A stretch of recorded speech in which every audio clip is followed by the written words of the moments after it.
Buhari-led federal government has been recounting what it has achieved for the year 2019 as the Minister of Information, Lai Mohammed, today scores the administration high in critical sectors. We analyze and assess the Buhari government's performance in 2019.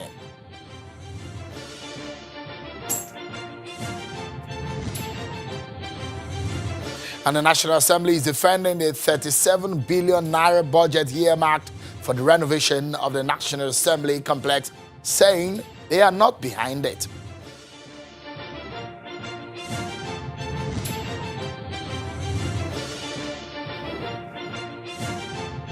Hello everyone and welcome to the program. This is Politics Today, live on Channels Television. I'm Sean Kimbale, glad to be back on the program after some days off. Tonight, we shall be assessing the Buhari government and its activities over the last 12 months. How would you rate this government in critical sectors? From January 2019 up to this moment, we're talking. The government is already speaking about what it has done and what it has not done. In fact, the government today rated itself very high. How would you rate this government? Let's know your views because that will be our major focus tonight on the show. But let's tell you that Nigeria's federal lawmakers have been explaining the 37 billion naira meant for the National Assembly renovation. The Senate spokesperson, Godiya Akwashiki, has been responding to the public outcry against plans by the National Assembly to spend a sum of 37 billion naira to renovate the National Assembly complex. Senator Akwashiki says the Assembly complex is in urgent need of repair after 20 years, explaining that the lawmakers merely drew the attention of the Federal Capital Development Authority, FCDA, to the state of disrepair of the complex. He says the FCDA and not the National Assembly will handle the award of contract for the renovation of the complex. The issue is solely the issue of FCDA because this structure belongs to FCDA. I have read it in the net that people, the syrup, are trying to take the National Assembly to court. For what? I don't understand. Because the National Assembly complex belongs to FCDA. The main responsibility of the FCDA, of the leadership of the Senate or House of Representatives, is to inform Mr. President that this structure is in the state of collapse. So, Mr. President, it is left from the President of the Executive now to tell the owners of the National Assembly complex to send their technical officers, the architecture, the building engineer, to find out which area and what attention they need in the National Assembly. How they count about the 37 billion is not the issue of the National Assembly. It's purely the issue of the FCDA. And let me tell the general public, it is the FCDA that are going to award the contract. And 10 kobo of this 37 billion is not coming to the National Assembly account. It's going straight to the FCDA. So if they said they should not renovate it, so be it. Our prayer is that the day the structure will collapse, it should not take anybody's life. The concern is because the National Assembly approved it. It was in the budget, and the National Assembly had the leeway not to approve it. The National Assembly approved the budget just like we approve other budgets. We approve construction of road from Lagos to Ibadan. We approve construction of road from Enugu to Owerri. We approve the construction of road from Abuja to Makurdi. It's the same. The sole responsibility of the National Assembly is to approve budget for the executive arm of government to implement. So this one is not different.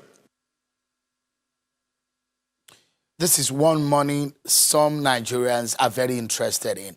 37 billion naira to renovate the complex for the National Assembly, where you have 109 senators and 360 House of Representatives. That is the place where federal laws are being made. Well, a coalition of civil rights groups and some concerned Nigerians have filed a lawsuit asking the Federal High Court, Abuja, to stop President Muhammadu Buhari and the Minister of Finance, Budget and National Planning, Mr. Zainab Ahmed, from releasing the money. The groups are also seeking a court order to restrain and stop the Senate President, the Speaker of the House of Representatives, and the Federal Capital Development Agency from demanding or collecting the money until an impact assessment of the spending is carried out.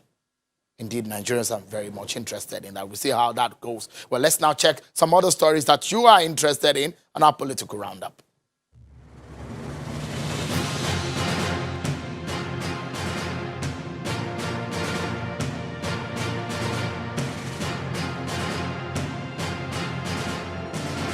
Effective from the first quarter of next year, 2020, the Nigerian military will be withdrawing from some parts of the country to enable civil authorities take over the duties of ensuring security of lives and property. The Chief of Naval Staff, Ibakete Ibas, who spoke to State House correspondent after the meeting of the Security Council, chaired by President Muhammadu Buhari, says such withdrawal will be done only after an assessment of the situation. The naval chief concedes that the recent activities of ISWAP is a concern, but with an assurance that the military will comply with the president's directive to intensify efforts in the coming year.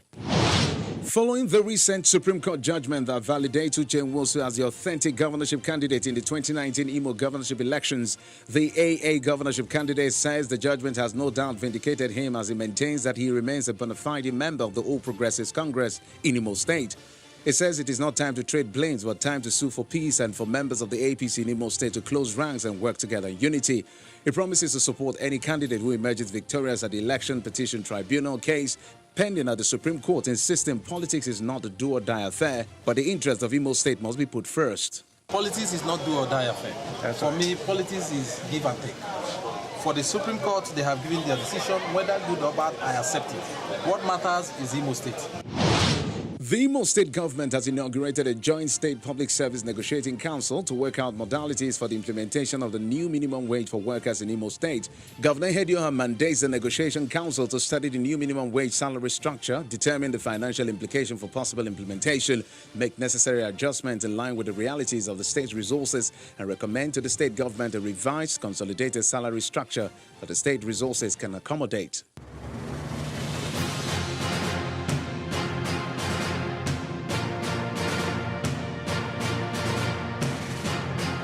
So let's get started, everyone. And we'll begin with our main discussion for tonight. The federal government is doing a stock taking of what it has done over the last 12 months. The Minister of Information, Lai Mohammed, insists Nigeria is not in a debt trouble. It's being misrepresented by those he described as scaremongers. Mr. Mohammed says rather than being in trouble, the economy is in good condition. The minister was speaking at a press conference today in Lagos to review the activities of the Buhari administration for the year 2019. Well, the minister touched on series of areas we shall be highlighting for you. Let's dissect some of them. We will dissect some of them in a moment. But the minister responded to a statement that he was the one who sponsored the social media bill. He says it is a fake news. Listen to him. You must have read the fake news attributed to Senator Fadamsi that I'm behind the hate speech bill at the National Assembly, and that this senator who is sponsoring the bill is just fronting for me. This is a typical example of the fake news we are trying to fight. I say categorically, I'm not the sponsor of the hate speech bill at the National Assembly. However, I'm committed to sanitizing the social media. That's the minister for you there. We'll assess what he said. He speaks for the government. He speaks for the cabinet of President Muhammadu Buhari. And today has highlighted so many things that he said the government has done, from areas of economy to security to the issues of infrastructure to the issues of debt. So we'll talk about it tonight. Let's assess what Mr. Lai Mohammed said the Buhari government has done and the expectations of you Nigerians, wherever you may be watching. I'm being joined tonight on the program by a social commentator and spokesperson of Afenifere, Mr. Odunmakin, who joins us from our Lagos studio. Thank you so much for joining us tonight. Evening viewers. And from Abuja studio is Mr. Cletus Obun, a former lawmaker and an APC chieftain. Thank you so much, Mr. Obun, for coming on tonight. Let's begin the conversation. Perhaps I should begin with what Mr. Lai Mohammed said from the issue of the economy. Mr. Lai Mohammed is very categorical. He said the economy has grown over the last 12 months. Look at it. He said the economy continued to witness a strong performance building on the steady recovery since the last recession. What is your reaction to that? Well, maybe Alhaji Lai Mohammed is talking about their own economy as against our own economy. You know there are two economies in Nigeria. There's an economy that can afford to say they want to spend 7 billion naira to repair National Assembly. There's an economy in which they are flying all over the world. But for the economy in which average Nigerians live in, I don't think Alhaji Mohammed is talking about that economy. Because that economy today has suffered a lot of setbacks. There have been policies that have put that economy on the edge. Part of it is the debt profile of this government. And interestingly, I read the statement of Alhaji Mohammed where I was talking about the debt thing. He was talking about, yes, our borrowing is still within range, but our debt repayment ratio is high. But he refused to say what it is. No, he said it. He said, No? presently, Yes. if my producer can put it on, Yes. the debt stock, he has put it as 83 billion US. So like I said, there's been a lot of misrepresentation. What we are using to service debt. It's in the budget is over 2 trillion. Yeah, so He raised it, he said it was high, hope and that's why they are increasing the revenue net and the tax net and all of that. by taxing poverty, up to recently, and they're still doing it. Or if you use POS, the essence of POS was to stop cashless economy. Now, you get to a filling station, you buy fuel, say we're adding something around because you are using POS. So they are just taxing poverty, looking for money in every now. Yeah, he was talking about the debt issue. When this government took over in 2015, Nigeria debt portfolio was a little over 12 trillion. No, he said it's 63. He said Nigeria's total public debt stock in 2015 was 63.80 billion US dollars. About yes, what 12 trillion? Now it's 25 trillion, which means that in 3 years of this government, we have borrowed more than Nigeria borrowed in 30 years. And now they're still talking about they're going to borrow $30 billion more. Even former head of President Obasanjo, our Tuesday was warning that bankruptcy is knocking on the door. So how come so can our Thomas tell us that the economy is doing well, doing fine? You have people in your neighborhood, you see people on the street, you see workers all over the place. How do you measure economic growth when people are suffering and dying? The rate of suicide around this country, I think the media has just said to put down now the rate that people are committing suicide. What causes such a thing? Are you saying that this government has not performed well in the area of economy? I don't know. I think they have not done well. Let me hear from Mr. Cletus Obo. Mr. Cletus Obo coming on this conversation. In the area of the economy, the minister said the Buhari government has done very well. The economy got out of recession, and in fact, in 2019, the economy did very well. Mr. Odunmakin does not agree with that.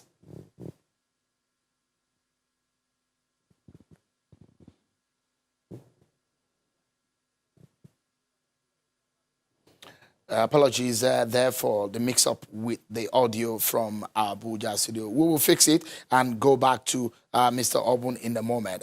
One of the other areas, yes, Mr. Odunmakin, yes, is in the area of infrastructure. There's a fine, we are borrowing this money. There is an issue with the debt stock. Yes. There's an issue with the servicing, but we are spending this money on infrastructure. Can you see them? Where the infrastructure? I listened to somebody the other time, if they were talking about the fact that, we have voted, the Senate spokesman, they have voted money for Lagos by necessary. What is being done in Lagos by necessary beyond this Kara Bridge at this place? In a whole year, where in most homes now, there's no electricity. They are talking about rail. The Lagos by the rail are talking about, they just brought one for sampling, which you are going to use to commission. A few weeks ago, the Minister of Works was saying that Nigerian roads are not too bad. But we know what goes on our roads. So you're not seeing any impact of some of the money spent? The rail tracks from Lagos up to Ibadan. Have you driven on the tests? Coaches? I've not. But all I've heard is that they have just brought one plane for sampling. We have not seen where the planes, where the race. All right. So clearly, there can be no justification for the quantum of debt that this government has acquired in the last 4 years to what has been delivered to the Nigerian people. All right. And to now be talking of the fact that what requires money to spend on now is to go and renovate a building that was constructed for 7 billion naira for 37 billion naira clearly shows that all right. they don't know what Mr. Odunmakin, let's take some messages. Yes. We'll go on the break, but when we come back, we'll hear from Mr. Cletus Obun, who is an APC chieftain. The minister has said the Buhari government is one of the best things that has happened to leadership in Nigeria in the last few years. It's part of the statement that he's made because of what they have done in the last 12 months. What is your take as a Nigerian? We'll come back and discuss more, everyone. Thank you so much, everyone, for staying with us on this one. It's a critical conversation.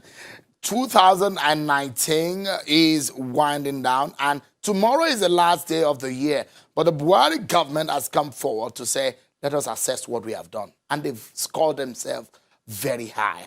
How have you scored them as Nigerians? What are you saying? I can see some of your tweets.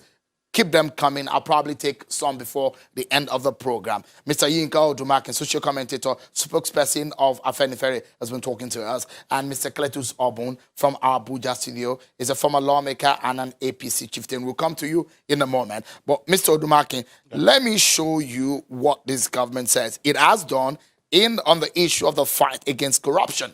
Take a look at what Alhaji Lai Mohammed, you heard what he said during the break when he talked about the issue of security, the issue of insurgency, and what this government has done. And also in the area of debt stock and all of that.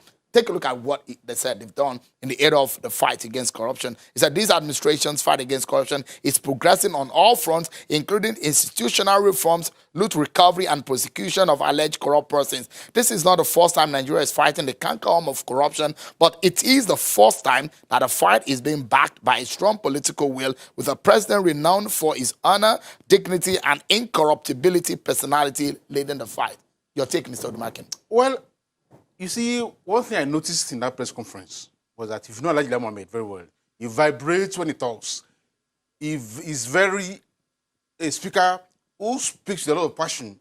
You can see the way he was reading this script, as if himself is embarrassed by some of the things he's reading. When you talk about corruption, yes, there has been so much noise about corruption in the last 4 years. But the truth of the matter is that, in terms of when you talk about looters, a few days ago, the APC said that, well, yes, we have put looters out of job. When the PDP said they are about unemployment. Truly, they may have put PDP looters out of job. They have employed APC looters. How? In the last 4 years, how many cases of corruption, allegations of corruption that have trailed operations of this government, and most of them swept under the carpet. Where is NHIS guy today? May not they do this and that? No, Mena is in court. Kachiku Barao. What have you heard about it today? But those have been very small. The big issues are the institutional corruption. Fuel subsidy. When they are campaigning 2015, 2014, they will say, fuel subsidy is big corruption. We will stop it. We will do that. Have they stopped it in 4 years? A few days ago, they said they will stop fuel subsidy in 2023 when they have spent their 8 years living with that what they call corruption. And you are now telling us that you are fighting corruption. That's so much of noise. So you don't agree with the fact that this is the first time the fight is being backed by a strong political will, with a president renowned for his honor, dignity, and incorruptibility personality? I've told you nothing fundamentally has changed. But the Buhari that you know, is it true what Alhaji Mohammed said today? Is special Buhari everywhere in the country today? All his aides, all the appointees who have been subsumed in corruption, do they answer Buhari? But these are allegations, Mr. Odunmakin. Yes, there have been was no allegations when Alhaji Mohammed came on air, reading the list of looters. Have been convicted in court. All right. But there was, let me allow Mr. Obun to come in here. Mr. Obun, you heard Mr. Odunmakin on the issues of debt stock. You heard him on the issue of corruption. How would you react to some of these? I understand that we can have you loud and clear now. Well, if you can hear me, first let me thank Nigerians especially those who have called in about my wife's health condition, and also to thank you on Channels Television for sparing me about a week or two for me to attend to her health condition, which is improving by the grace of God, even though we'll still spend the new year in hospital. But having said that, on the economy and other things that we are dealing with, one fundamental thing that Nigerians can't deny, and even Mr. Odunmakin will not deny, is that the four legs with which corruption was marching in this country has been reduced to a mere stutter and a mere struggle. It has been reduced to crawling. Before today, corruption was walking on the streets of Nigeria brazenly. That is accountable for the presidency and the president that we have today. On the economy, I will tell you that after magically coming out of the recession, Nigeria, even by the haters of Nigeria and international monetary agencies and funding agencies, including the World Bank, has rated Nigeria even the ease of doing business, the debt ratio you are talking about. Can we please bring forward the debt profile of the United States of America? Each time we talk when it is convenient, we say in America. When it comes to Nigeria, we begin to compartmentalize and try to create a lot of subterfuges all over the place. But I ask you, in terms of our economy, the rice economy that we are talking about today, the anti-corruption fight we are talking about, was it before today possible to say that a governor who just left office can be sentenced to jail? Today we have about 3 high-profile jails in this country. Others are still on trial. If the president interferes in the procedure for the courts, he is accused of being lawless and not following the rule of law and procedure.